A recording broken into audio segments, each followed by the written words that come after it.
Hola a todos, ¿qué tal estáis? Yo soy James y bienvenido.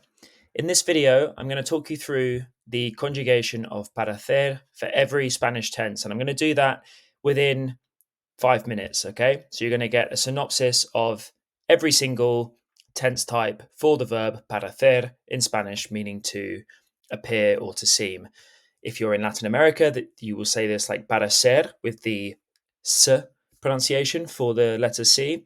But in Spain, in most parts of Spain anyway, you would say parecer. Okay, so let's look at the present tense of this verb. So I won't say the pronouns each time, but the general order to follow is I, you, he, she, it, we, you plural, they, you plural. Okay, now we have an irregular ending in the present tense. So we have parezco, pareces, parece, parecemos, parecéis, parecen. Now, if you look at the post, which you'll find under this video, you can go through and see how this is used in context with example sentences. Okay, let's move on to the preterite tense. We have parecí, pareciste, pareció, parecimos, parecisteis, parecieron. Moving on, we have the imperfect tense, which means I was appearing or I used to appear. Parecía, in the first person, that is, of course.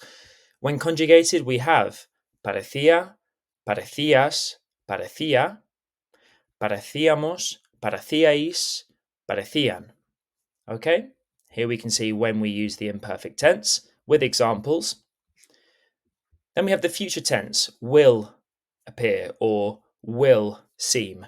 Okay, and all we're doing here is adding our endings to the end of the infinitive form. So we have pareceré, parecerás, parecerá, pareceremos, pareceréis, parecerán.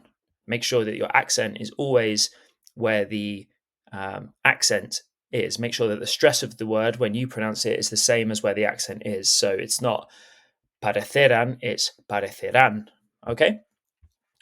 Then we move on to the conditional tense, a really easy one to learn. We're just adding ia to the end of the infinitive, and this is would, so would appear or would seem.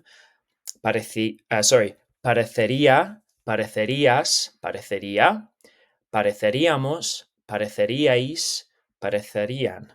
Okay. Moving on, we have the perfect tense, and for this we need to conjugate haber, which is the auxiliary verb to have. So you've probably learnt tener already. When we're saying I have done something or you have done something in order to conjugate a verb, we have to use haber. Now, when we conjugate this, we have as, a, and you'll see here where my mouse is, as, a, hemos, habéis, and habéis, the plural form, of course, being from vosotros, which is only used in Spain, not in Latin America. So remember this past participle because it's going to stay like this anytime that we're using haber with a past participle. This here is our past participle of parecer. So I have seemed, he parecido, has parecido, ha parecido, hemos parecido, habéis parecido, han parecido. Then we have the pluperfect tense, which is had appeared, not have, had. So go back a step from have. So we have había, habías, había, habíamos, habíais, habían. Okay, so había parecido, habías parecido, había parecido, habíamos parecido, habíais parecido, and habían parecido. Then the future perfect tense, again, we're conjugating haber, it becomes habré, habrás, habrá, habremos, habréis, habrán. Okay, and the past participle stays the same. The same for the conditional. So that's the conditional perfect tense when we have would. So habría, habrías, habría. So I would have seemed. Habríamos, habríais, habrían. Okay. Then the present subjunctive. I think you should click on the link below to actually check this out in order to see what this looks like. It's irregular, as you'll find when you look at this. And then we have our imperfect subjunctive. The same applies. The affirmative, so seem or appear, where you would use parece. This post also shows you how to use the negative imperative. So I hope this was helpful. Subscribe and like.